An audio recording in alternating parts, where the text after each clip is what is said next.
For a decade, I managed every route in your dad's aviation business. Now you're letting me go because your girlfriend handles operations. I asked the boss's son. Pack your desk today, he demanded. I gave him my ID card. You have 30 minutes before the entire fleet stops flying. Send your father my regards. For a decade, I managed every route in your dad's aviation business, I said, my voice steady even though my hands were shaking. Now you're letting me go because your girlfriend handles operations. Preston Morrison stood across the conference table from me, his expensive suit perfectly tailored, his face flushed with anger and something that looked almost like panic. Sienna sat beside him, clutching her rose gold iPad like a shield, her perfectly manicured nails tapping against the case. Before we continue, please hit that subscribe button if you believe expertise and loyalty should be valued over empty credentials. It's free and helps us reach others who've been underestimated. Now let's see what happened next. Pack your desk today, Preston demanded, trying to sound authoritative but mostly sounding like a child throwing a tantrum. Security will escort you out. I reached into my pocket and pulled out my ID badge, the one I'd carried for 10 years, the plastic worn smooth from a decade of swiping in and out of the server room that had become more home than my actual apartment. I looked at my photo from 2014, back when I still had hope in my eyes, back when I believed loyalty and expertise mattered. Then I placed it on the conference table between us. It landed with a small final click. You have 30 minutes before the entire fleet stops flying, I said calmly, checking my watch. It was 2:04 p.m., send your father my regards. That's when Preston's smile finally died.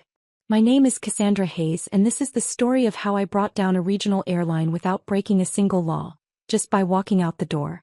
But to understand how we got to that conference room, to that moment, to those 30 minutes that would destroy everything Preston's father had built, you need to understand what I was. What I'd become over 10 years of sacrifice that nobody saw, nobody valued, and nobody understood until it was far too late. I was the invisible foundation of Morrison Aviation. And foundations, when removed, don't just leave a gap. They bring down everything built on top of them. 10 years earlier, I'd walked into a cramped server room in Newark that smelled like burnt circuit boards and desperation. I was 28, freshly unemployed after the tech startup I'd been working for imploded during the recession, and I was interviewing for a position I barely understood at a regional airline I'd never heard of. Gerald Morrison, the founder and CEO, had looked at my resume for maybe 30 seconds before asking me a single question. Can you build something from nothing? I'd said yes, mostly because I needed the job and would have said yes to almost anything. But Gerald had believed me. That belief became the foundation of everything that followed. Morrison Aviation back then was 12 planes operating out of a single hangar, routes that barely covered the eastern seaboard, and a routing system that consisted of spreadsheets, phone calls, and prayer.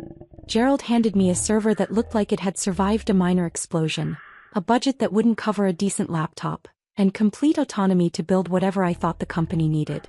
So I built Skynet. The name was my small joke, a reference to the murderous AI from the Terminator movies, but the system itself was no joke. It was a proprietary routing platform I coded from absolute scratch, designed specifically for Morrison Aviation's needs. Flight plans, fuel calculations, crew assignments, weather routing, maintenance scheduling, FAA compliance filing. Everything flowed through algorithms I wrote during endless nights when normal people were sleeping or living actual lives. I didn't just manage the system. I was the system. Every route optimization, every on-time departure, every logistical miracle that kept the fleet in the air flowed through code that existed only in my head and on servers that only I had full administrative access to. I'd built it that way deliberately, not out of paranoia or control issues, but because aviation operations are too complex, too dynamic, too dependent on human judgment to ever be fully automated. The system needed someone who understood not just the code, but the why behind every decision, every override, every exception to the rules. Over 10 years, Morrison Aviation grew from 12 planes to 47 aircraft operating across 18 hub cities. We expanded from the eastern seaboard to routes that stretched from Boston to Miami, Chicago to Phoenix. Our workforce grew from 80 people to over 300. Revenue increased by 400%. And through it all, Skynet evolved with us, adapting, learning, becoming more sophisticated with every challenge we faced. Nobody outside my server room understood this. They saw planes taking off on time, passengers making their connections, cargo arriving where it was supposed to. They thought it was normal, routine, the natural order of things. They had no idea that every single flight depended on systems I'd built, protocols I'd written, algorithms that existed nowhere else in the world. Except Gerald. Gerald understood. He was a Vietnam vet in his 70s, a man who'd started the company with a single Cessna and a dream that most people thought was insane. He'd built engines with his own hands, flown through storms that should have killed him, survived business downturns that destroyed bigger companies. He understood what it meant to be essential, to be the difference between success and catastrophic failure. Gerald never questioned why I needed administrative access to every system in the building. Never asked why I worked 70-hour weeks, why I sometimes slept on the couch in my office during storm season, why I'd come in at 2 in the morning when a blizzard threatened to ground the fleet. He'd just appear in my doorway with coffee, sit quietly in the corner while I manually rerouted 43 flights around weather systems, and then nod and say, "You're the reason we're still flying, Cass." He paid me well, significantly better than I could have gotten anywhere else, and he protected my autonomy like it was sacred. When other executives suggested bringing in outside consultants to optimize operations, Gerald shut them down. When the CFO proposed outsourcing routing to a third-party service to cut costs, Gerald told him to find savings somewhere else. When board members questioned why so much depended on a single person, Gerald looked them in the eye and said, "Because that single person is worth more than all of you combined." He had a daughter once, Emily. She died in a car accident when she was 26, just a few years before Gerald hired me. I'd seen her photo on his desk, bright smile, dark hair, eyes that looked like they understood how the world worked. Sometimes I caught Gerald looking at me with this sad, proud expression that I couldn't quite read. I wondered if he saw Emily in me, if I was filling some gap in his life that had been empty since she died. We never talked about it. He never said. But there was an understanding between us, a bond built on mutual respect and the recognition that some people are built differently, that some people give everything to their work because their work is the only thing that makes sense. My life contracted around that server room over the years. It happened so gradually I barely noticed until it was complete. I woke up at 5:30 every morning, skipped breakfast because eating felt like wasted time, drove my 12-year-old Honda Civic with the check engine light that had been on for 6 months straight to the office before the sun was fully up. I logged into Skynet before most people had poured their first coffee. I stayed until the last crisis was resolved, which some days meant midnight, other days meant I never left at all. I gave up dating after Tom. He was a software engineer I'd met at a conference, smart and funny and patient for about 8 months before patience ran out. The breaking point came on his birthday when I canceled our dinner reservation because of a mechanical delay in Atlanta that was cascading into crew shortages across 3 time zones. He'd stood in my apartment, my empty, lifeless apartment with beige walls I'd never bothered to paint and furniture I'd assembled wrong from IKEA, and said, "It's like you're married to that job." I'd corrected him without thinking, "I'm not married to it. I'm a part of it. There's a difference." He left that night. I went back to work. I gave up hobbies, friendships, anything that required consistency or emotional presence. My apartment became just a place I slept when I slept at all. The refrigerator contained mostly expired yogurt and leftover Chinese food in containers I couldn't remember ordering. The walls stayed beige. The furniture stayed wrong. I was okay with it. Or at least I convinced myself I was. My coworkers were friendly but distant. They knew I was essential but also unknowable. The woman who lived in the server room and spoke in technical jargon they didn't try to understand. Marcus, our maintenance director, was probably my closest friend, and even that relationship was built entirely on work. We'd grab lunch sometimes from the deli down the street, sit in the break room talking about aircraft systems and staffing challenges, but never about life, never about who we were outside these walls.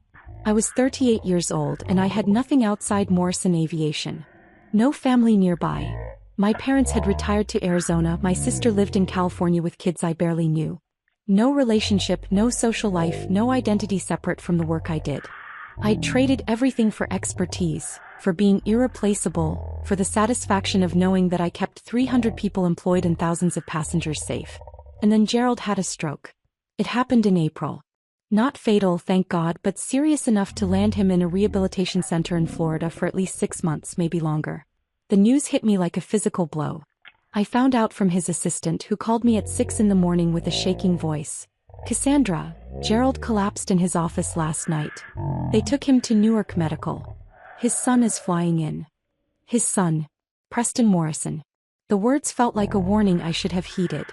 I'd met Preston exactly twice before.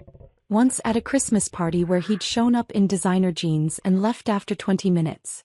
Once at a shareholder meeting where he'd spent the entire presentation on his phone. He was 34, perpetually tan, and had spent the last 6 years finding himself in Southeast Asia, which based on his Instagram meant beach clubs, cryptocurrency schemes, and a lot of motivational posts about manifesting abundance. The morning Preston walked into Morrison Aviation as acting CO, I knew everything was about to change. He arrived late, 9:30, which in our world might as well have been noon, wearing a three-piece suit that cost more than my monthly rent. His hair was styled in that deliberately messy way that takes effort to achieve. His smile was all veneers and entitlement. And on his arm, like an accessory he'd purchased to complete the outfit, was Sienna Blackwell. Sienna was 29, blonde in that expensive high-maintenance way, and had exactly zero aviation experience. I knew this because I'd looked her up immediately after Preston's announcement email. Excited to introduce Sienna Blackwell as our new Director of Operational Excellence. Her LinkedIn showed she'd been a brand strategist for a kombucha company that went bankrupt after their bottles started exploding in stores. Before that, a social media influencer specializing in detox teas and sponsored wellness posts. She was going to be in charge of operations. The operations I'd built. The systems only I understood. I sat in my server room that morning watching the monitors display the complex dance of 47 aircraft across 18 cities, and felt the ground shift beneath me. Everything I'd built, everything I'd sacrificed, everything I'd become over 10 years was suddenly vulnerable in a way it had never been before. Preston and Sienna wanted to modernize, to streamline, to democratize the knowledge. They wanted transparency and collaboration and all the buzzwords that people use when they don't understand what they're actually managing. They wanted to make me replaceable. And 3 weeks later in that conference room they tried. That's when I placed my ID badge on the table and started the 30-minute countdown that would prove exactly what happens when you fire the foundation and expect the building to keep standing. They walked into my server room on a Tuesday morning without knocking, without asking, like they owned the place. Which technically Preston did. I was in the middle of preventing a cascading delay situation in Denver. A storm system was forming over the Rockies, and I had 3 flights that needed immediate rerouting or we'd have passengers stranded for 8 hours with no hotel coverage. My fingers were flying across the keyboard, eyes locked on 3 monitors simultaneously, left screen showing weather patterns in real-time radar, center displaying fuel reserves and alternate airport capacities, right tracking crew availability and FAA filing windows. I had maybe 4 minutes to make decisions that would save the company $60,000 and prevent a customer service nightmare. That's when I heard Preston's voice, too loud for the small room, shattering my concentration like a hammer through glass. Cassandra. Just the woman we wanted to see. I didn't look up immediately. Couldn't. I was in the middle of filing an emergency route change with the FAA, and if I broke focus now I'd have to start the entire sequence over. I hit enter, watched the confirmation code flash green, then allowed myself to turn my chair around slowly. Preston stood in the doorway with his hands in his pockets, rocking on his heels like he was about to deliver a TED Talk. He wore a navy suit that probably cost $4,000, his hair styled in that deliberately messy way that takes 20 minutes to achieve. Beside him, Sienna clutched her rose gold iPad like a shield, her eyes scanning my workspace with barely concealed disgust. I watched her gaze move from the tangle of cables on the floor to the half-empty energy drink cans on my desk to the coffee stains on the industrial carpet that had been there since before I started. Preston, I said, my voice carrying the kind of exhausted patience you reserve for children who don't understand why they can't pet the wild animal. The door was locked for a reason. What can I do for you? We're doing a culture audit, Sienna announced, her voice bright and sharp like breaking glass. She stepped further into the room, wrinkling her nose slightly at the smell. Burnt circuit boards, stale coffee, the metallic tang of electronics running too hot for too long. Preston and I feel like Morrison Aviation needs to evolve. Become more collaborative. More transparent. I looked at her for a long moment. Transparent. You want to make the routing algorithms transparent. We want to democratize the knowledge, Sienna said, like she was reading from a business self-help book she'd skimmed on a plane. Right now, too much institutional knowledge is siloed. If something happened to you. If something happened to me, I interrupted, the entire operation would collapse in about 90 minutes. That's not a threat, Preston. That's logistics. Preston's smile tightened. See, that's exactly the kind of mindset we need to shift. No one should be irreplaceable. That's not healthy for you or the company. I wanted to laugh. Instead, I turned back to my monitors where a new alert was already flashing. The Denver reroute had triggered a crew timing issue in Salt Lake City that needed immediate attention. Is there anything else? I'm kind of in the middle of keeping your planes in the air. We'll schedule a proper meeting, Preston said, and I could hear the edge in his voice, the barely controlled irritation of someone who wasn't used to being dismissed. This week, we need to discuss operational restructuring. They left. The door clicked shut, and I sat there staring at my screens, feeling something cold and certain settle in my stomach. This was how it would begin. Over the next 3 weeks, I watched Preston and Sienna systematically dismantle everything Gerald had built, decision by catastrophic decision. They started with Marcus. Marcus had been our maintenance director for 15 years. He was 53, built like a retired linebacker, and could diagnose engine problems by sound alone. I'd seen him walk past a plane on the tarmac, stop, tilt his head and say, "That's a failing compressor bearing in the number 2 engine." He was right. He was always right. Marcus had saved the company hundreds of thousands of dollars by catching issues before they became catastrophic, before they grounded planes or, worse, endangered lives. Preston fired him on a Wednesday and replaced him with a predictive maintenance app. Marcus called me that night. I was still at the office at 9 p.m., dealing with a fuel pricing anomaly that was throwing off our cost calculations. My phone buzzed. "Marcus." I answered. "They let me go, Cass." His voice was shaking, something between anger and disbelief. 23 years in aviation. 15 with Morrison. They gave me 2 weeks severance and a pamphlet about career transition services. "I'm so sorry, Marcus." I meant it. He was one of the few people in the company I actually respected, actually trusted. "That app they're using?" Marcus continued, his voice getting harder. "It grounded 2 planes today for sensor errors that don't exist. False positives. Meanwhile, it completely missed a hydraulic leak on the Atlanta shuttle that I flagged this morning.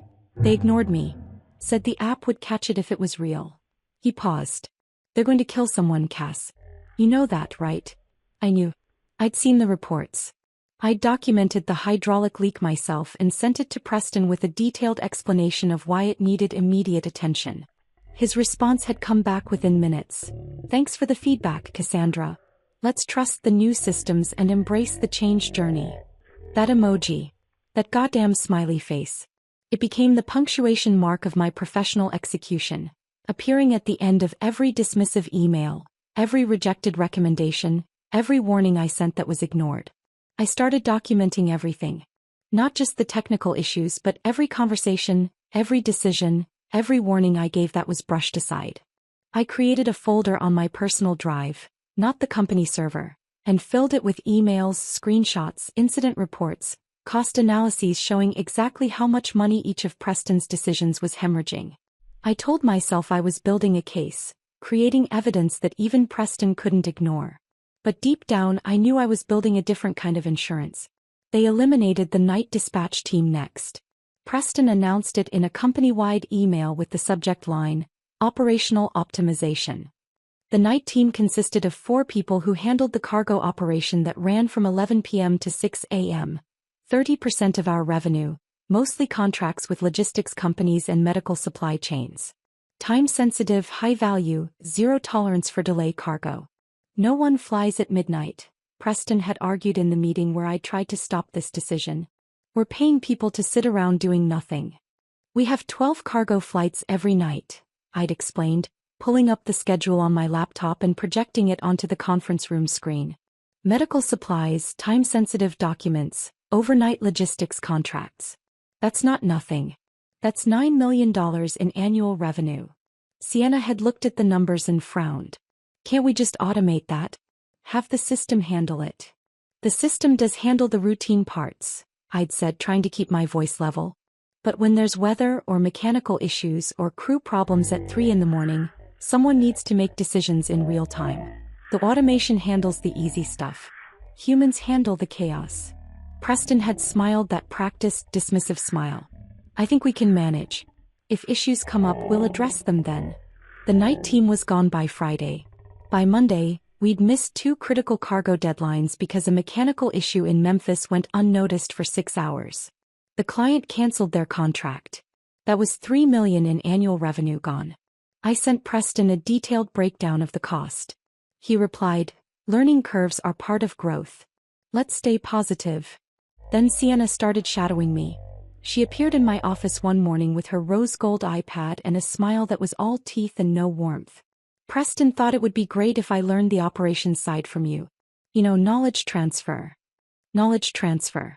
Like 10 years of expertise could be downloaded in a few casual observation sessions."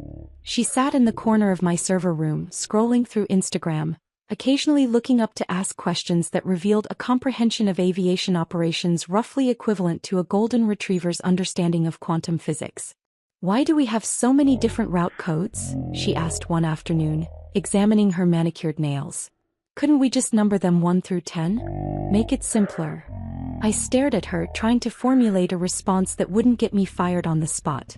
"Because we have 47 aircraft operating across 18 hub cities with different fuel capacities, passenger loads, crew certifications and weather patterns.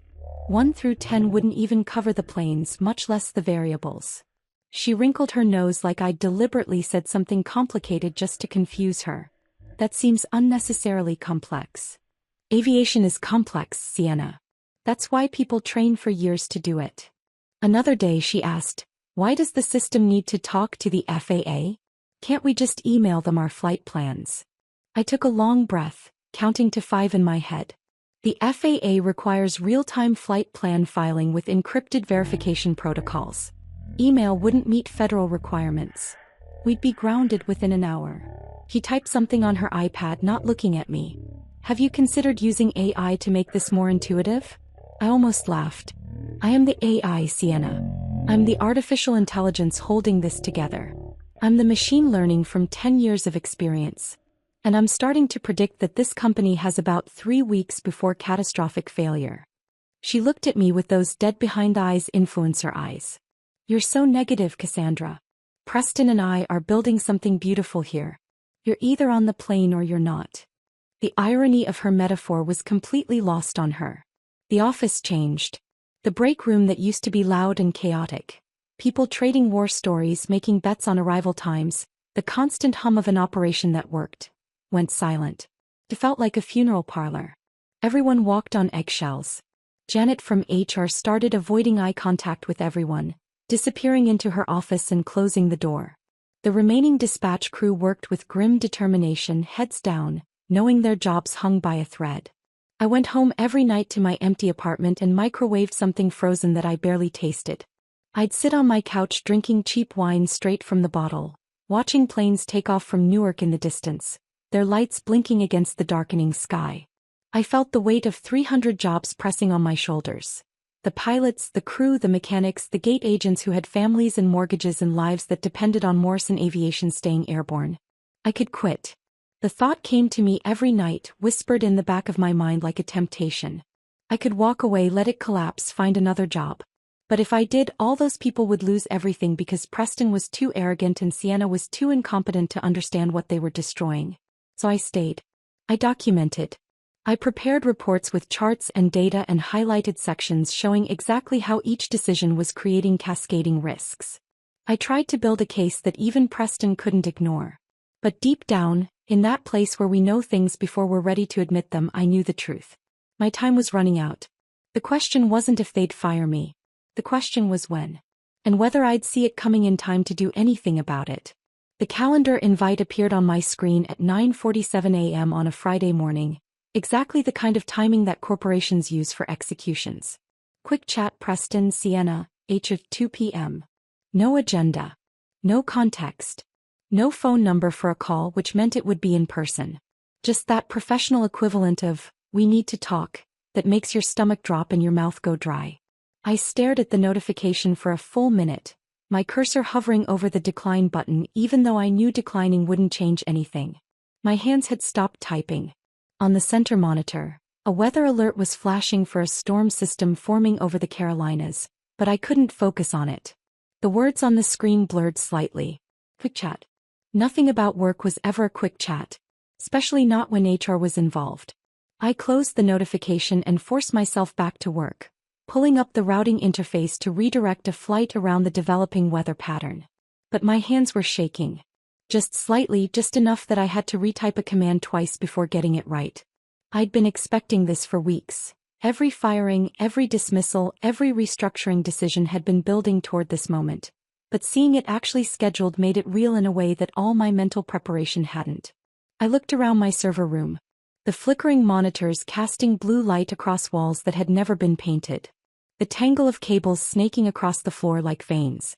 The half-dead succulent on my desk that I'd been keeping alive for 3 years, watering it sporadically when I remembered. A small living thing in a space otherwise dominated by machines. This was my kingdom, my creation, the place where I'd spent more hours than my own apartment. And they were about to exile me from it. I thought about calling Marcus, but he was already gone, already fired, already dealing with his own betrayal. What would I say anyway? That I was next. He already knew. Everyone knew. The only question had been when. Instead, I made a decision that would define everything that followed. If they were going to fire me, I was going to make absolutely certain they understood exactly what they were losing. I spent the next 4 hours preparing for my own obsolescence in a way I'd never allowed myself to consider before. I pulled up the Skynet architecture documentation.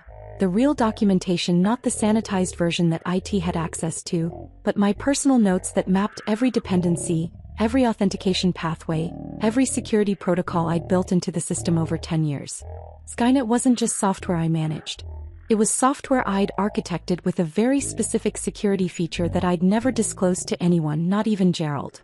Every core function, every routing algorithm, every fuel optimization protocol, every crew assignment logic, ran through a master authentication node tied directly to my employee credentials. I'd designed it that way deliberately back in 2014 when I was building the first version.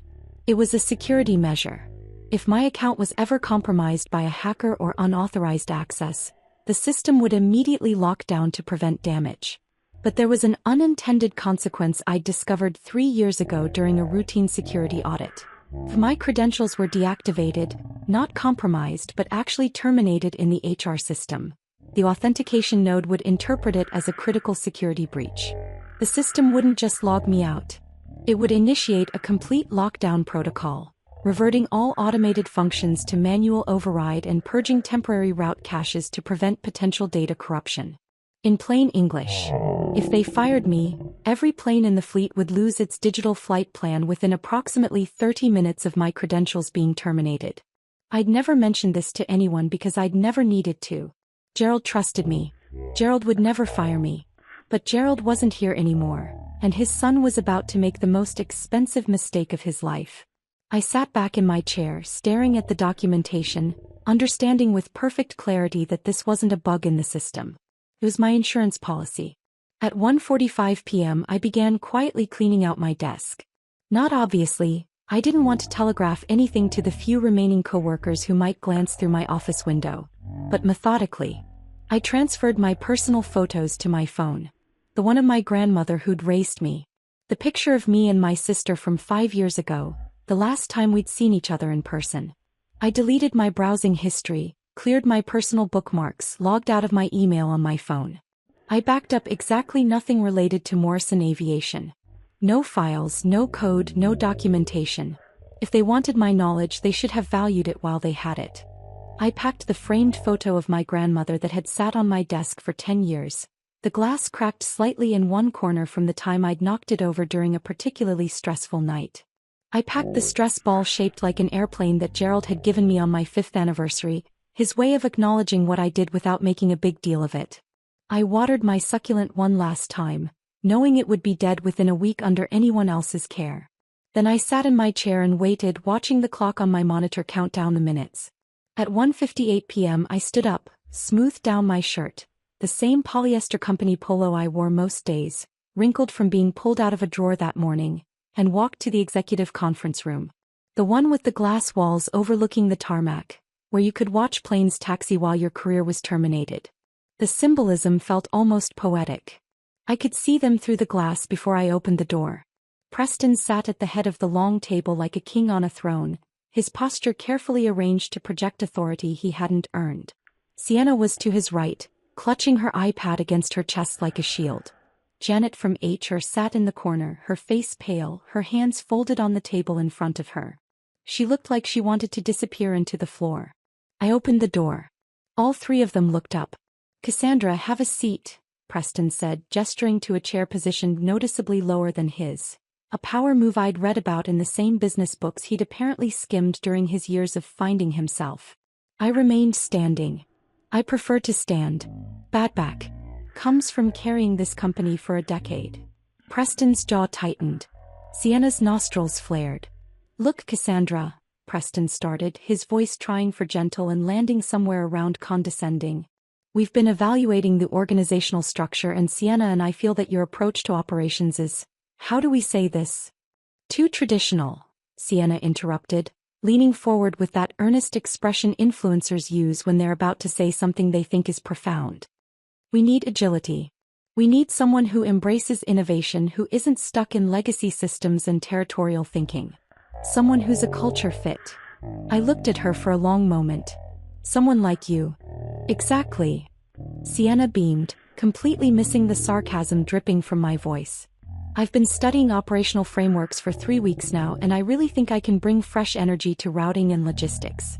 I felt something inside me snap. Not anger exactly. Anger is hot, reactive, uncontrolled. This was different.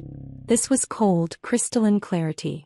The kind of clarity that comes when you finally stop fighting gravity and just let yourself fall. "For a decade, I managed every route in your dad's aviation business," I said slowly, deliberately, my voice steady even though my hands were shaking. "Now you're letting me go because your girlfriend handles operations?" Preston's face flushed red. He stood up, trying to reclaim whatever authority my words had just stripped from him. "This isn't about Sienna. This is about you refusing to adapt, refusing to collaborate, refusing to watch incompetence crash planes?" I interrupted. "Yeah, guilty." "Pack your desk today," Preston demanded, his voice rising. "Security will escort you out. We'll email the severance details. Sign the NDA and you'll get 4 weeks' pay." 4 weeks. 10 years of 80-hour weeks.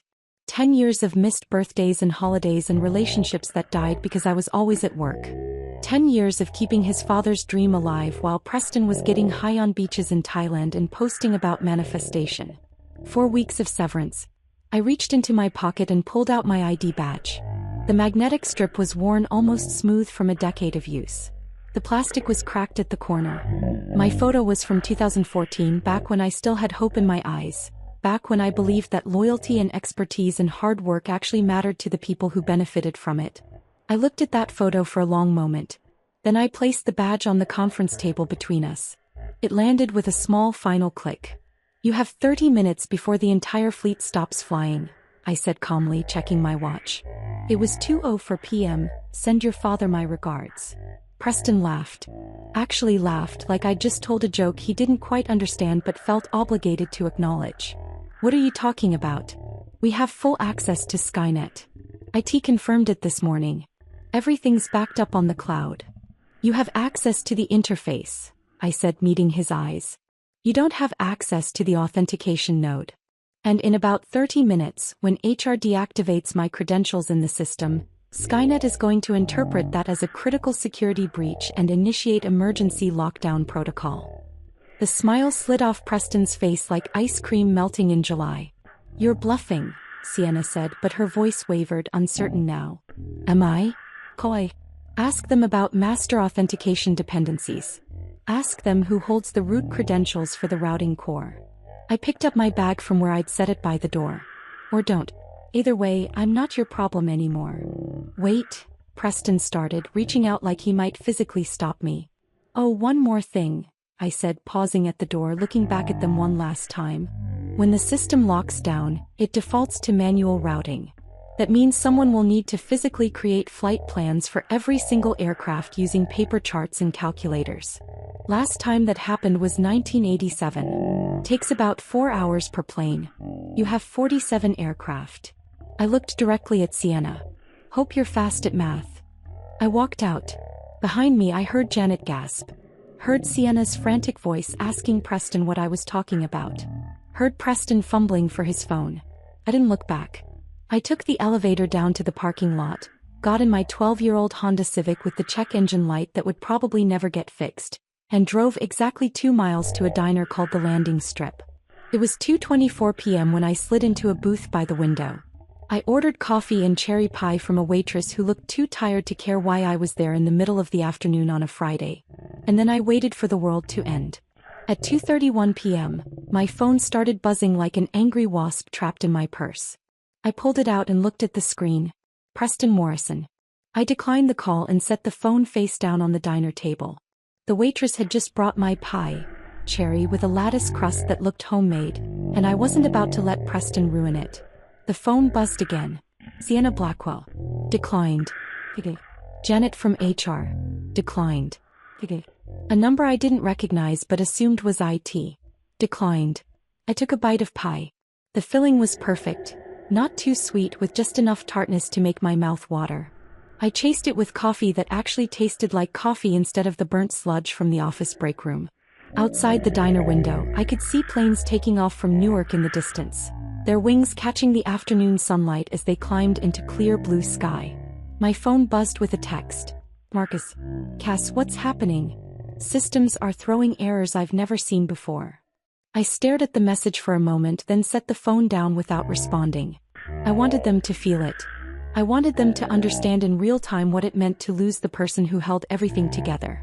I wanted Preston to sit in that conference room, surrounded by people who didn't know what they were doing, and slowly realize that his girlfriend's 3 weeks of studying operational frameworks hadn't prepared her for this.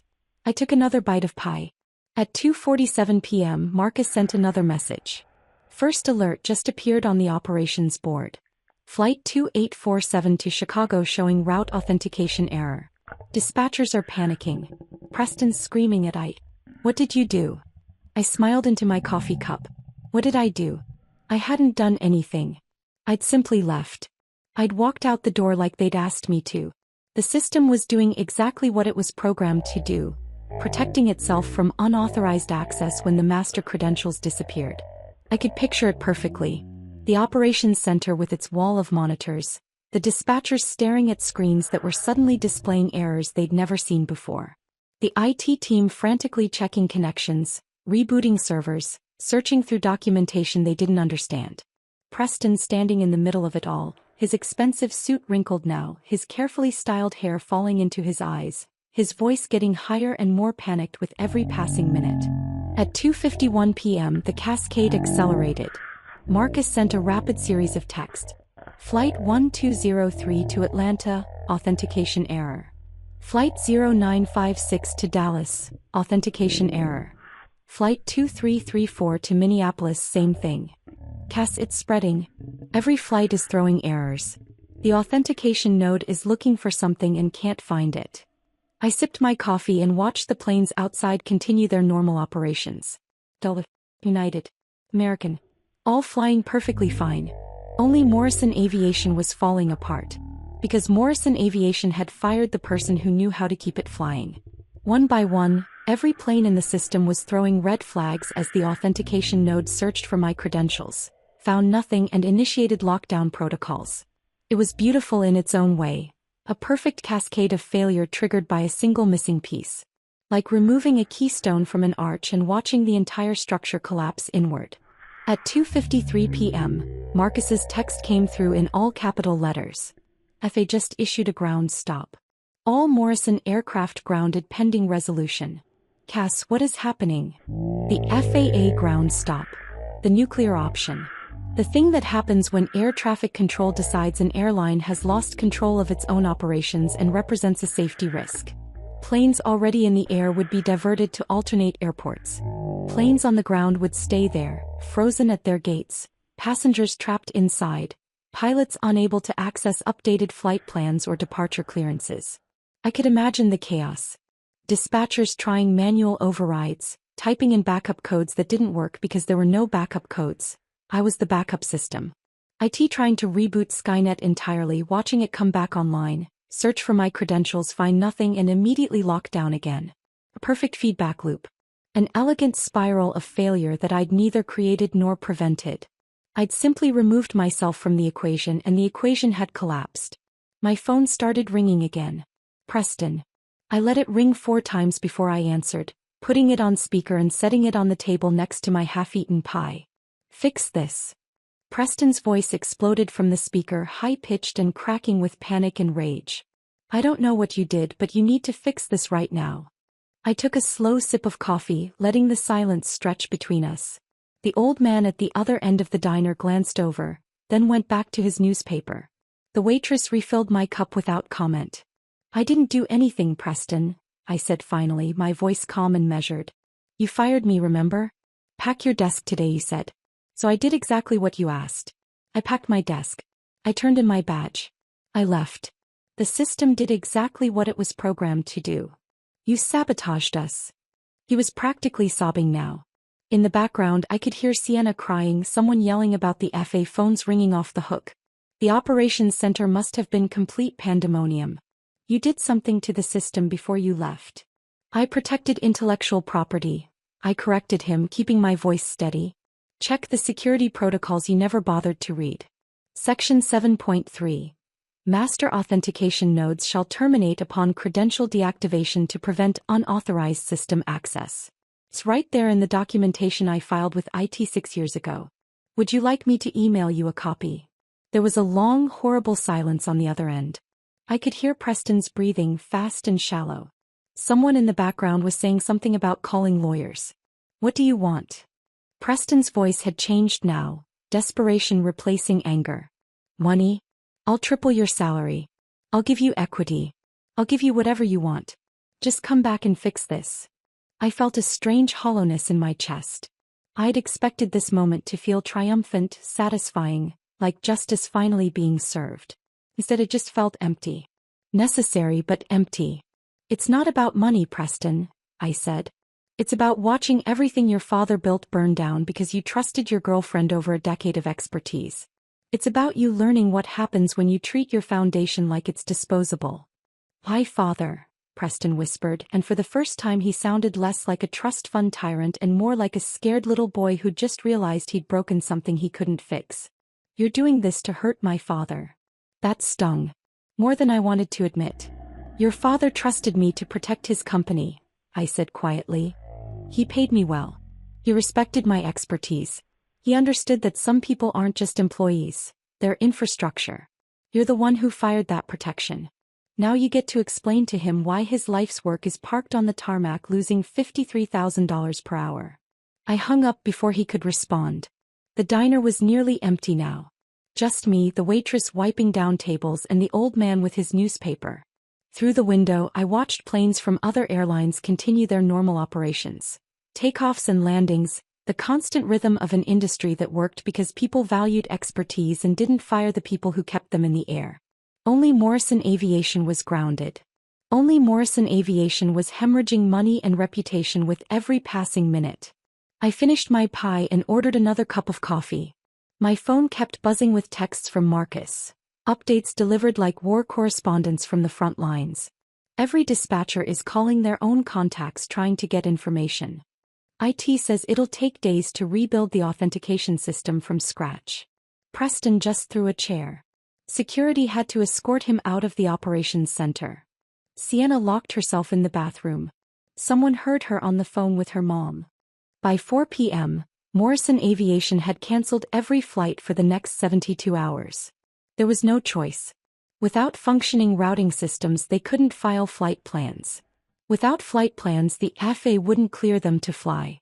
Without clearance, 47 aircraft sat useless. By 6 p.m., the story had hit the news. I watched it on my phone while sitting in my car in the diner parking lot. Footage of angry passengers at 5 different airports. Interviews with stranded travelers holding tickets they'd paid for, hotels they'd have to book, meetings they'd miss.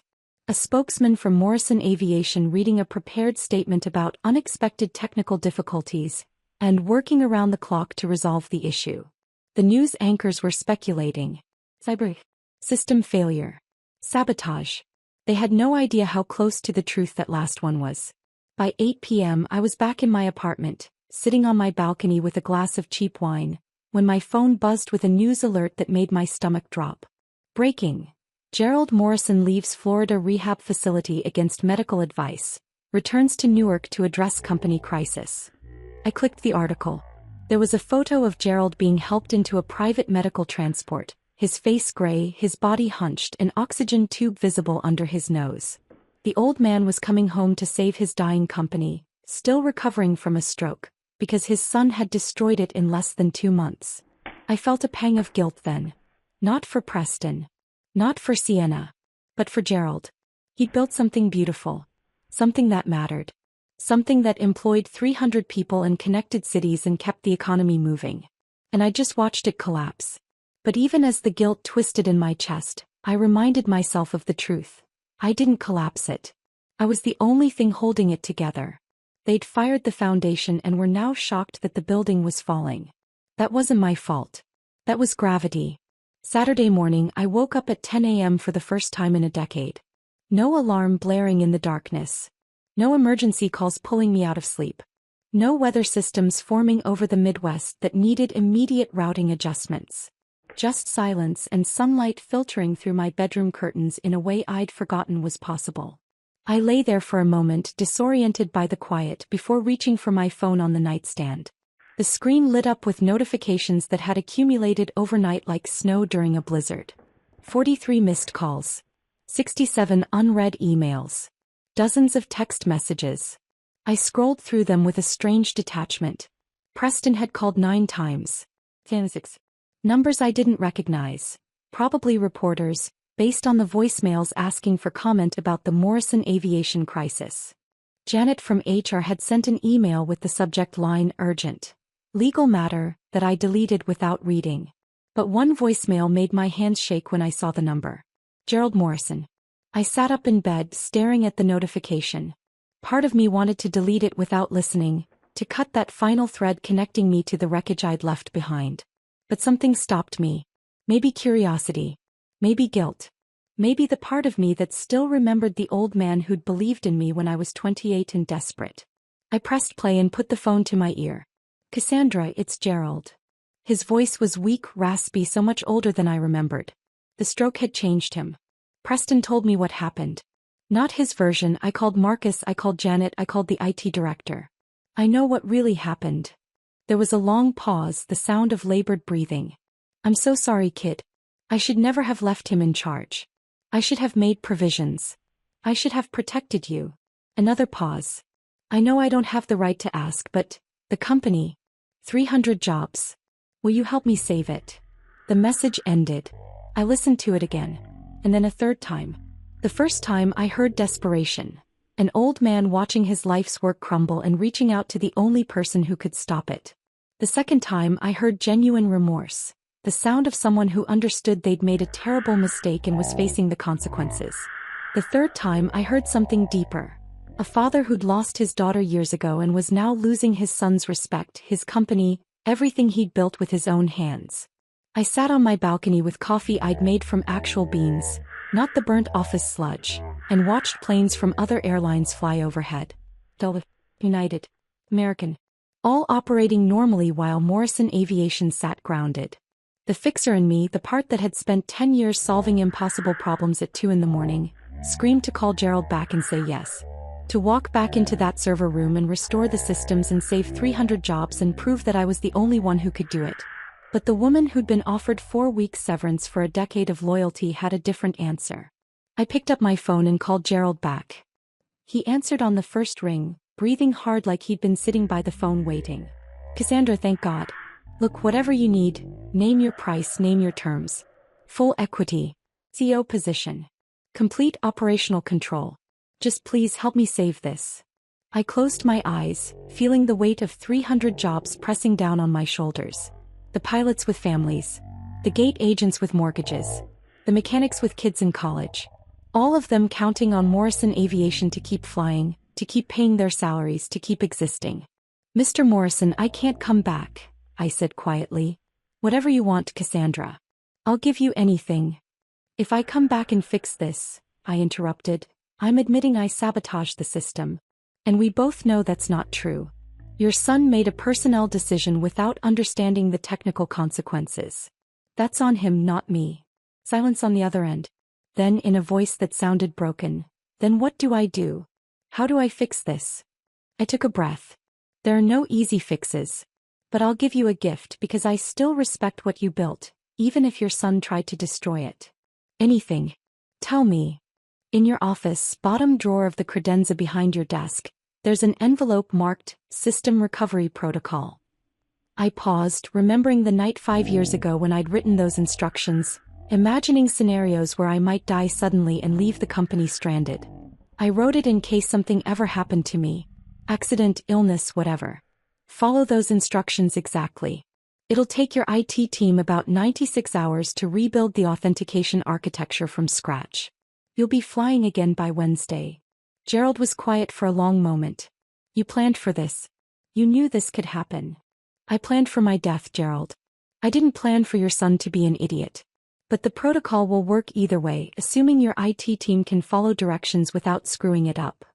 I heard him exhale, something between a laugh and a sob. What else? What else do I need to do?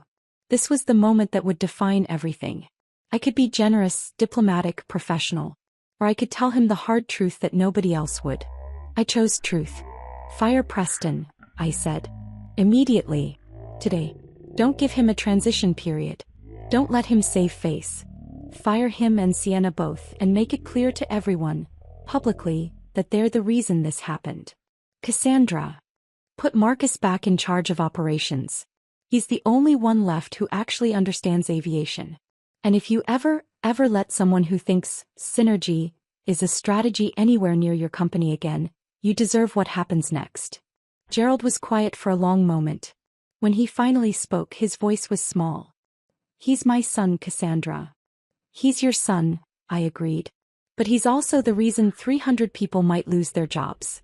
He's the reason your company is about to declare bankruptcy. He's the reason your life's work is circling the drain. I paused. You have to choose, Gerald. Family or legacy. You can't save both. The silence stretched between us, heavy with calculations I couldn't see but could imagine. The math of love versus responsibility. Blood versus competence. The son he'd raised versus the company he'd built. Okay, Gerald finally said, his voice barely above a whisper. Hey, I'll do it. I'll fire him. Another pause. Then, but Cassandra, will you ever forgive me? For not protecting you, for not seeing this coming. I felt tears prick my eyes, unexpected and unwelcome. I wiped them away with the back of my hand, watching a plane climb into the clear morning sky. I don't know, Mr. Morrison, I said honestly. Ask me again in a year. I hung up before he could respond. For another hour, I sat on my balcony watching the sky, feeling the weight of everything that had happened settle into my bones. I'd destroyed a company without breaking a single law. I'd proven my point in the most devastating way possible. I'd watched Preston lose everything he'd taken for granted. But I hadn't destroyed it. Not really. I'd just removed myself from an equation that couldn't function without me, and the equation had collapsed under its own weight. That wasn't sabotage. That was gravity. By Monday morning, the industry news was reporting that Preston Morrison and Sienna Blackwell had been terminated from Morrison Aviation, effective immediately.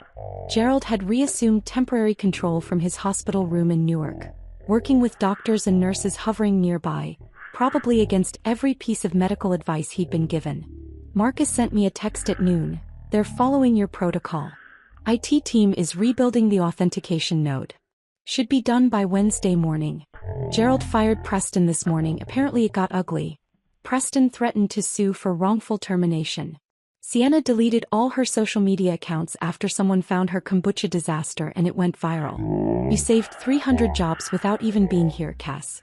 You're a legend. I stared at the text for a long time. I didn't feel like a legend. I felt tired.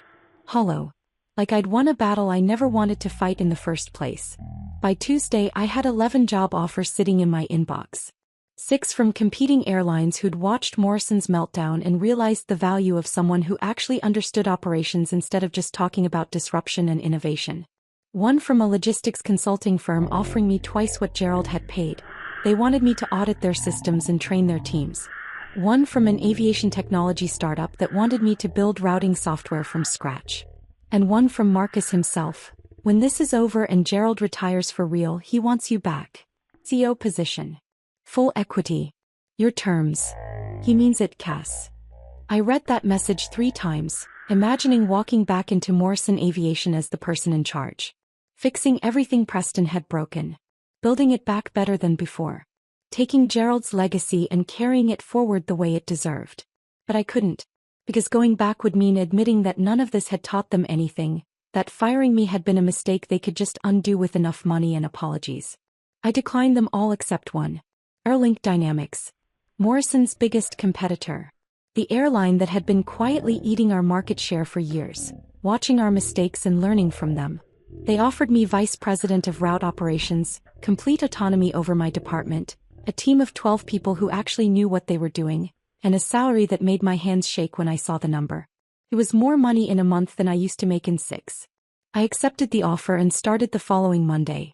Wednesday morning, I started my new job from my apartment, wearing pajamas and sitting at my kitchen table with actual sunlight streaming through the windows instead of the fluorescent hell of the server room. Aerolink Dynamics had sent everything by courier the day before. A high-end laptop that was probably worth more than my car. Login credentials in a sealed envelope.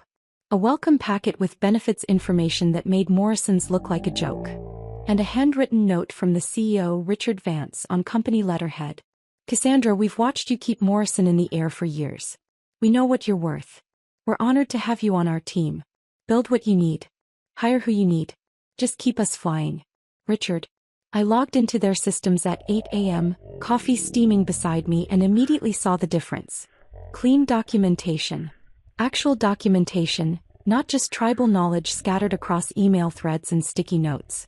Proper version control on every piece of code. Backup authentication protocols with multiple redundancies. 3 different team members with admin access instead of a single point of failure. Automated testing. Disaster recovery plans that had actually been tested instead of just written and filed away. It was what Morrison should have been. What I'd begged Gerald to invest in for years while he nodded and said, next quarter. And then forgot because there was always something more urgent, some other fire to put out. I spent the first hour just exploring the architecture, mapping the systems in my head, understanding how everything connected. Then I opened a secure chat with my new team, 12 people scattered across 3 offices who I'd been introduced to via video call the previous week, and started asking questions. They were sharp. They knew their stuff. And more importantly, they respected expertise instead of feeling threatened by it. I worked for 4 hours straight, accomplishing more than I used to in 12-hour marathons at Morrison. No interruptions. No Sienna wandering in to ask if we could just use blockchain to make routing more intuitive. No emergency calls about problems that shouldn't have existed in the first place because someone had ignored basic maintenance protocols to save money. At noon, I took a break and made myself actual lunch. A sandwich with fresh ingredients instead of whatever I could grab from a vending machine. I sat back down at my kitchen table and pulled up the news on my laptop. Morrison Aviation was flying again. Barely. The headline read, Morrison Aviation resumes limited operations after week-long ground stop. They'd followed my protocol. The IT team had rebuilt the authentication architecture from my instructions. Planes were taking off and landing again. But the article went on to detail the damage. 18 major corporate contracts cancelled. Stock down 41%. Passenger confidence shattered. Industry analysts openly predicting bankruptcy within 6 months. I should have felt satisfaction. That I just felt tired. That afternoon, Preston gave a press conference and I watched it with the kind of morbid fascination you reserve for car crashes you can't look away from. He stood at a podium in what looked like Morrison's main conference room, flanked by lawyers in dark suits. He looked like he'd aged 10 years in a week. His tie was crooked. His eyes were red-rimmed either from crying or not sleeping. His carefully styled hair hung limply across his forehead. He read from a prepared statement, his voice flat and lifeless. Morrison Aviation deeply regrets the operational disruptions of the past week. We take full responsibility for the technical failures that impacted our valued customers and their travel plans. We are implementing new protocols and safeguards to ensure this never happens again. We appreciate the patience and understanding of our passengers during this difficult time. A reporter shouted from the crowd before Preston could step away from the podium. Mr. Morrison, is it true the outage was caused by your decision to fire your operations lead? Preston flinched visibly. That was a personnel matter. We believed we were moving in a new direction with operational leadership, but we recognize now that we didn't fully understand the technical dependencies of our systems. So you're admitting you made a mistake? Another reporter pressed. We're admitting that we underestimated the complexity of our routing infrastructure, Preston said carefully, reading from notes his lawyers had clearly prepared. We're taking steps to ensure better knowledge transfer and documentation going forward. Where is Sienna Blackwell? A third reporter called out. The Director of Operational Excellence you appointed just 2 months ago? Preston's jaw tightened. Ms. Blackwell is no longer with the company. Her role has been eliminated. Did she resign or was she fired? No further comment on personnel matters, one of the lawyers interjected, stepping forward to end the press conference. The camera cut to a different location. Gerald Morrison in his hospital room in Newark, giving an interview from his bed. He had an oxygen tube in his nose, monitors beeping softly in the background. He looked older than I'd ever seen him, smaller somehow, diminished by illness and the weight of watching his life's work crumble. We made mistakes, Gerald said, his voice weak but clear, staring directly into the camera. I made mistakes. I left my company in the hands of someone who wasn't ready, who didn't understand what made us successful. We forgot that in aviation expertise isn't optional. You can't replace knowledge with enthusiasm. You can't streamline away the people who keep you in the air. And you can't treat your foundation like it's disposable just because it's not flashy. The interviewer leaned forward. Are you referring to Cassandra Hayes, your former operations lead? Gerald nodded slowly. Cassandra Hayes was the best person I ever hired. She built the systems that made this company work. And my son fired her because she didn't fit his vision of what modern leadership should look like. He paused, breathing heavy. That was the biggest mistake in Morrison Aviation's history. And I take responsibility for putting him in a position where he could make that mistake. I raised my coffee mug to the TV screen. Damn right, Gerald. But saying it out loud didn't make me feel better. My new team at Aerolink was everything Morrison's should have been. They were smart, experienced, collaborative. 12 people who'd worked their way up through dispatch and logistics instead of watching a few TED Talks and declaring themselves experts. They asked intelligent questions. They implemented my suggestions without ego getting in the way. They challenged me when they thought I was wrong, but they did it respectfully, with data and reasoning instead of just dismissing expertise they didn't understand. For the first time in a decade, I left work at 5 p.m. Actually stopped working. Closed my laptop. Turned off notifications. I took weekends off. Real weekends where I didn't check email or monitor flight schedules or worry about weather systems forming over the Rockies. I went on a date with a guy I met at a coffee shop near my apartment. His name was David. He was a software engineer at a startup, early 40s, divorced, no kids. He actually understood what I did for a living. When I told him about routing algorithms and authentication protocols, his eyes lit up instead of glazing over. We saw a movie. Some thriller I barely paid attention to because I kept thinking about the fact that I was on a date in a movie theater like a normal person instead of sitting in a server room at 9 p.m. on a Saturday. Afterwards, we had dinner at an Italian place. We talked about books and travel and favorite restaurants. Normal things. Things that had nothing to do with planes or operations or systems collapsing. You seem different than I expected, David said over tiramisu we were sharing. Different how? I don't know. Lighter maybe? Like you're actually here instead of thinking about 10 other things. I smiled. That's because for the first time in 10 years, I'm not responsible for keeping planes in the air during my personal time. It felt surreal. Like I was playing at being a regular person after years of being a machine, a tool, a single point of failure in a system that had consumed everything I was. I started going to the gym. Bought a membership, went 3 times a week, remembered what it felt like to be in my body instead of just a brain attached to a keyboard. I bought plants for my apartment. Real ones that needed actual care. Watering schedules, sunlight requirements, the kind of responsibility that wasn't life or death but still mattered. I called my sister in California. We hadn't talked in over a year except for perfunctory text messages on birthdays. Cass. She sounded shocked when she answered. Is everything okay? Yeah, I said, realizing how sad it was that she assumed something must be wrong for me to call. I just wanted to talk. We stayed on the phone for 2 hours talking about nothing important. Her kids, her job, her husband's new obsession with sourdough bread. When I told her I'd quit Morrison, she started crying. I was so worried about you, she said, her voice thick. The last few times we talked, you sounded like a ghost. Like you were disappearing into that job and there was nothing left of you except work. I hadn't realized how visible it had been. How much I'd lost of myself. Within a month, 3 other regional carriers reached out to me about consulting contracts. Word had spread through the industry about what happened at Morrison. And instead of seeing me as a saboteur, which I'd half expected, half feared, they saw me as a cautionary tale about what happens when you don't value expertise. I turned down most of the offers, but I did accept one invitation that surprised me. An aviation operations conference in Chicago wanted me to give a keynote speech about systems architecture and institutional knowledge.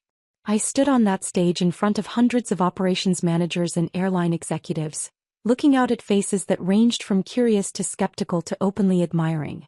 Your systems are only as strong as the people who understand them, I said, my voice carrying across the conference hall.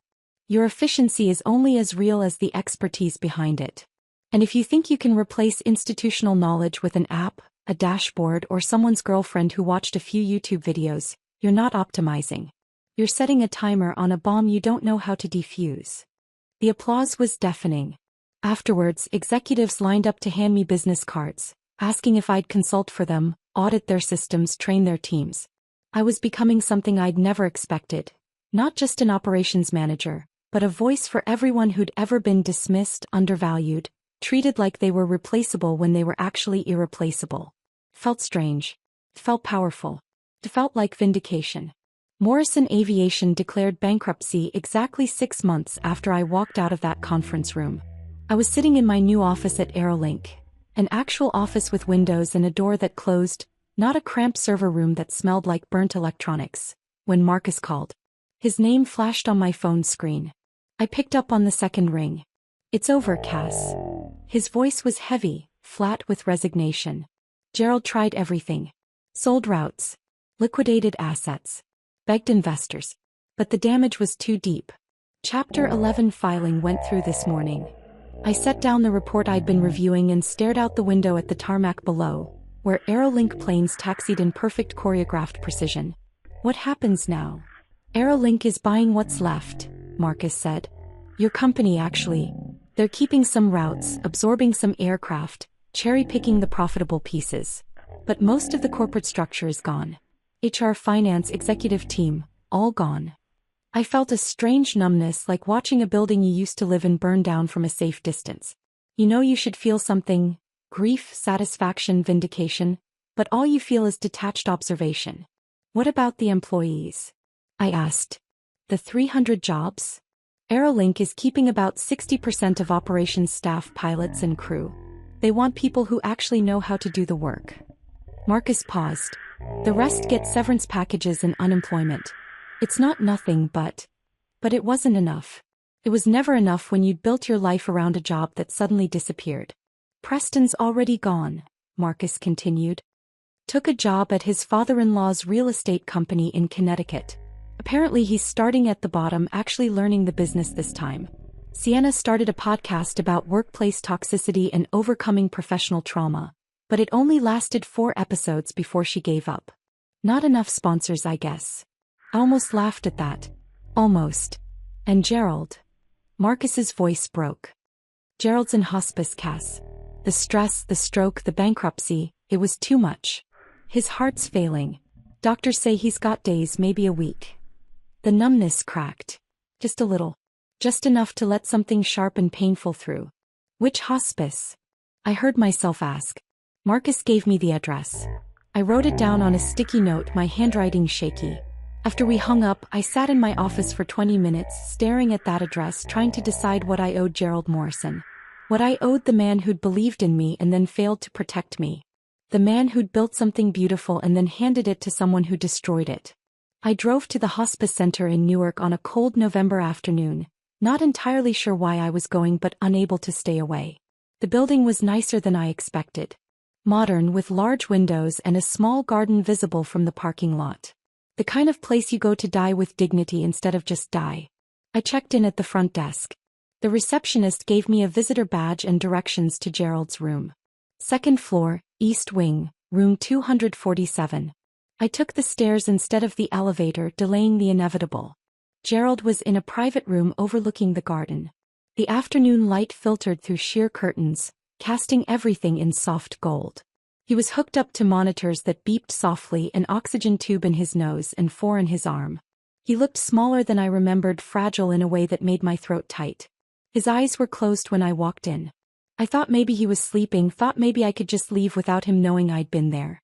But then he stirred, his eyes opening slowly, focusing on me with effort. "Cassandra," he said, his voice barely above a whisper. "I didn't think you'd come." I pulled a chair closer to his bed and sat down. I wasn't sure I would either. We sat in silence for a moment. The monitors beeped their steady rhythm. Somewhere down the hall, I could hear a nurse talking to another patient, her voice gentle and practiced. "I'm sorry," Gerald finally said. "For all of it." I looked at him, at the tears already forming in his eyes. "Gerald. No, let me say this." He coughed, wincing. "I'm sorry for Preston. For not protecting you. For building something I loved more than I loved being a father." He paused, struggling for breath. If I'd raised him right, if I'd taught him what mattered instead of just giving him everything he wanted, maybe none of this would have happened. The tears were running down his weathered face now, disappearing into the oxygen tube. "You built something beautiful," I said quietly. "Preston broke it. That's on him, not you." Gerald shook his head slightly. "I handed him the tools to break it. I gave him power he wasn't ready for. I chose family over competence because I thought blood meant something more than it does." He looked at me with eyes that held decades of regret. "You were the daughter I should have raised, Cass. Emily would have been like you, smart, tough, irreplaceable. I'm proud of you, kid. And I'm sorry I didn't say it enough when it mattered." I reached out and took his hand. It was cold, the skin paper thin. I could feel his pulse, weak and irregular. "You said it enough," I told him, even though I wasn't sure it was true. We sat like that for another hour. Sometimes talking, sometimes just sitting in silence. He told me about building the company, about flying the Cessna in the early days when every flight was a gamble. He told me about Emily, about the plans he'd had for her, the future she should have had. I told him about Aerolink, about my new team, about feeling like a person again instead of just a function. When I finally stood to leave, Gerald squeezed my hand one last time. "You're going to do great things, Cass," he said. "Greater than anything I ever built. Just promise me one thing." "What's that?" "Don't let it consume you the way it consumed me. Don't sacrifice everything for work. Find something else. Someone else. Have a life outside the planes." I nodded, not trusting myself to speak. Gerald Morrison died 3 days later, quietly in the middle of the night. Marcus called me at 6 in the morning. I was already awake, drinking coffee on my balcony, watching the sunrise paint the sky in shades of orange and pink. "He's gone, Cass," Marcus said simply. "Nurses said he went peacefully in his sleep. No pain." I hung up the phone and sat there on my balcony, staring at the sky, waiting to feel something. Grief, sadness, closure. Anything. But I felt nothing. Just empty. The tears came later, in the shower, great heaving sobs that seemed to come from somewhere deep and broken inside me. I cried until the water ran cold, until there was nothing left. I wasn't crying for the company or the revenge or any of it. I was crying for the old man who'd seen something in me that I hadn't seen in myself. Who'd trusted me when trust was the most valuable thing he had to give. Who'd built something beautiful and watched it die because he'd made one terrible decision about who to trust with his legacy. The funeral was small. Marcus was there, standing beside me in a suit that didn't quite fit. A few old pilots who'd flown with Gerald in the early days. Some family members I didn't know. Cousins and nephews who'd probably shown up hoping there was money left to inherit. Preston stood on the other side of the funeral home, as far from me as possible. He wore an expensive black suit and sunglasses even though we were indoors. He didn't speak to me. Didn't even look at me. Just glared from across the room like I was the villain in his story. Like I was the one who'd destroyed everything instead of just walking away from his destruction. Sienna wasn't there. Probably for the best. I stood by Gerald's casket, closed, polished wood with brass handles, and said a silent goodbye to the man who'd taught me that expertise matters, that some things can't be replaced, that loyalty is a currency that should be spent carefully and never wasted on people who don't value it. I went back to work the Monday after the funeral because I didn't know what else to do. I sat in my office at AeroLink staring at my computer screen, trying to focus on route optimization reports and crew scheduling algorithms. But my mind kept drifting back to that conference room 6 months ago. To Preston's face when I told him he had 30 minutes. To the moment his smile died and he realized what he'd done. I'd won. I'd gotten my revenge. I'd proven my point. I'd watched Preston lose everything. His position, his girlfriend, his father's respect, his inheritance. Morrison Aviation was gone, dissolved into bankruptcy and sold for parts. And I had a better job, a better salary, a better life. But none of it felt the way I thought it would. Victory wasn't triumphant. It wasn't satisfying. It was just empty. That night, I sat on my balcony with a glass of wine, watching planes take off in the distance, thinking about the 30-minute countdown that had destroyed everything. I'd wanted Preston to feel what I felt. The dismissal, the disrespect, the crushing weight of being treated like you're disposable. And he had felt it. He'd lost everything. But watching him lose it all hadn't healed anything inside me. It had just added more weight to an already heavy burden. Maybe that's what revenge really is. Not justice. Not closure. Just adding more broken pieces to an already broken world and pretending it makes you whole. 1 year after I walked out of Morrison Aviation, I stood in my new office at AeroLink Dynamics with floor-to-ceiling windows overlooking the runway and realized I barely recognized my own life. The office itself was a statement. Spacious, bright, with actual natural light instead of the fluorescent prison of the server room. A standing desk I actually used. Plants that were thriving instead of barely surviving. Photos on the wall. Me and David at a restaurant, me and my sister on a hiking trail, me receiving an industry award at the operations conference. I was vice president of route operations for the largest regional carrier in the Northeast. I had a team of 12 brilliant people who actually understood what they were doing, who challenged me respectfully and implemented ideas collaboratively instead of defensively. I made more money in a month than I used to make in 6 at Morrison. But more than the money or the title, I had something I'd forgotten was possible. A life outside of work. I took weekends off. Real weekends where I didn't think about routing algorithms or authentication protocols or whether a storm system over the Midwest was going to cascade into system-wide delays. I had hobbies. Photography. I'd bought a decent camera and started taking classes. Hiking. David and I had joined a group that did weekend trips to state parks. Cooking actual meals with fresh ingredients instead of microwaving whatever was fastest. David and I had been together for 8 months now. It was serious in a way I'd never allowed myself before. We just booked a vacation to Iceland for the spring. 10 days of exploring, disconnecting, actually being present instead of constantly monitoring my phone for emergencies. My sister had flown in from California the previous weekend to visit. We'd spent 2 days just being sisters. Brunch, shopping, talking about nothing and everything. Sitting in a cafe in Hoboken, she'd looked at me across the table with tears in her eyes. "You look different, Cass," she'd said. "Lighter somehow. Like you're actually living instead of just surviving." She was right. I was living. But sometimes late at night when I couldn't sleep I still thought about that conference room. About Preston's face when I told him he had 30 minutes. About the exact moment he realized competence wasn't something you could fake. About Gerald in the hospice room, apologizing for failures that weren't entirely his to own. A letter arrived at my office in early December, forwarded from Morrison Aviation's bankruptcy lawyers. The envelope was hand-addressed, the handwriting neat but unpracticed, like someone who didn't write by hand very often. The return address was Stamford, Connecticut. Preston Morrison. I held it for a long moment, debating whether to just throw it away unopened. But curiosity won. Inside was a single page, handwritten on plain stationery. "Cassandra, I know I have no right to contact you and you have every right to ignore this or throw it away without reading. But I wanted you to know that I understand now what I did. Not just to you but to my father, to the company, to everyone who depended on us.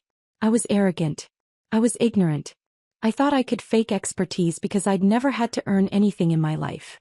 Everything was handed to me. Money, opportunities, second chances. I never learned what it meant to actually build something or to respect the people who do the building. You tried to warn me. Multiple times. With data and reports and explanations. And I dismissed you every single time because admitting you were right would have meant admitting I was wrong, and I'd never had to admit I was wrong before. I'm working in real estate now at my father-in-law's company. Starting at the very bottom. Cold calling clients.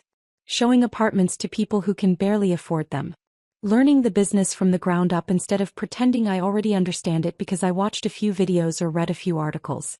It's humbling. It's hard. It's probably what I should have done 20 years ago instead of drifting around Asia pretending I was finding myself. I don't expect forgiveness. I don't even think I deserve it. But I wanted you to know that you were right about everything and I was wrong about everything, and I'm sorry. Preston. I read the letter 3 times looking for sarcasm or hidden manipulation, some angle he was working. But I couldn't find it. It seemed genuine, the words of someone who'd been broken down and rebuilt into something slightly more self-aware. I folded it carefully and put it in my desk drawer, next to the stress ball shaped like an airplane that Gerald had given me years ago. I didn't know what to do with it. Didn't know if I should respond or just let it sit there as a record that he'd tried. In the end, I never responded to Preston's letter. Not because I was still angry. The anger had faded months ago, replaced by something quieter and more resigned. Not because I didn't believe his apology was genuine. I actually thought it probably was. I didn't respond because I realized that closure doesn't always come from the other person's apology or acknowledgement. Sometimes it comes from deciding you don't need anything from them anymore. I had built a new life on the ashes of the old one. A better life. A life where I was valued, where my expertise mattered, where I had boundaries and hobbies and relationships that weren't just transactional. I had learned the lessons I needed to learn. That competence is expensive and rare and should be valued. That the people who keep the lights on deserve respect and protection. That loyalty is a currency that should never be wasted on people who treat you as disposable. But I'd also learned something else, something harder and more complicated. Revenge doesn't heal you. It doesn't make you whole. It just proves a point, and points are cold comfort when you're alone with your thoughts at 3 in the morning. What healed me wasn't watching Preston lose everything. It was building something new. It was the team at Aerolink who treated me like a person instead of a resource. It was the weekends with David where we talked about books and travel instead of flight schedules. It was the phone calls with my sister where we laughed about childhood memories. It was the quiet pride of knowing I'd walked away from toxicity instead of letting it consume me.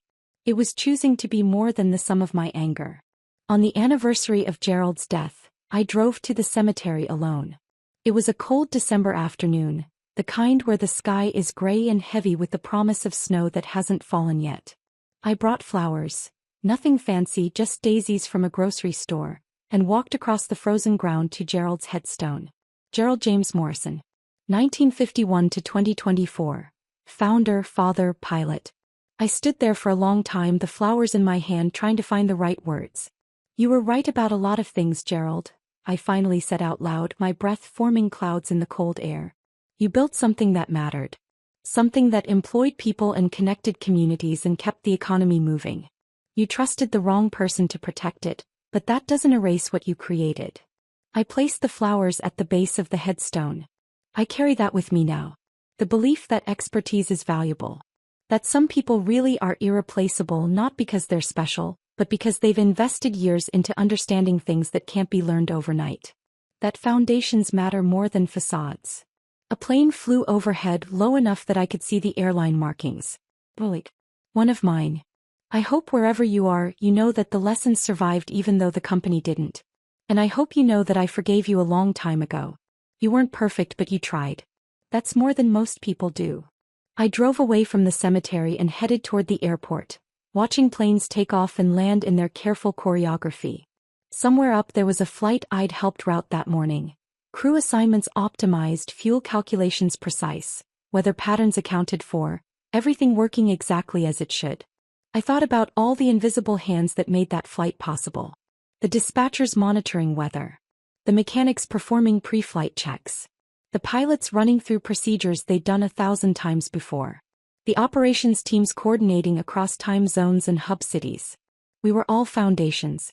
We were all irreplaceable in our own ways, even if the organizations we worked for sometimes forgot that. And maybe that was the real lesson I'd learned from everything that happened. You can fire the pilot, but you can't fly the plane with enthusiasm and good intentions and motivational quotes. Expertise isn't optional. It's not something you can fake or delegate or replace with someone who looks better in meetings but doesn't understand the systems they're managing. And when organizations forget that, when they treat their foundations like disposable parts, like problems to optimize away, they don't just lose an employee. They lose the heartbeat. They lose everything. I pulled onto the highway heading home, the afternoon sun breaking through the clouds and painting everything in shades of gold. Behind me, Morrison Aviation was gone, dissolved into bankruptcy and memory. Ahead of me, the road stretched open and clear. I had a dinner reservation with David at 7. A team meeting tomorrow morning where we'd discuss expansion into 2 new hub cities. A photography class on Thursday. A phone call scheduled with my sister this weekend. A life. An actual life instead of just an existence built around preventing catastrophes. And for the first time in more than a decade, I wasn't looking back. I was flying forward, steady and sure, toward a horizon that was finally my own. If this story of calculated justice had you hooked from the 30-minute countdown, hit that like button right now. My favorite part was when Cassandra placed that ID badge on the table and calmly told Preston he had 30 minutes before the fleet stopped flying. What was your favorite moment? Drop it in the comments below. Don't miss more powerful stories of revenge and resilience like this. Subscribe and hit that notification bell so you never miss an upload.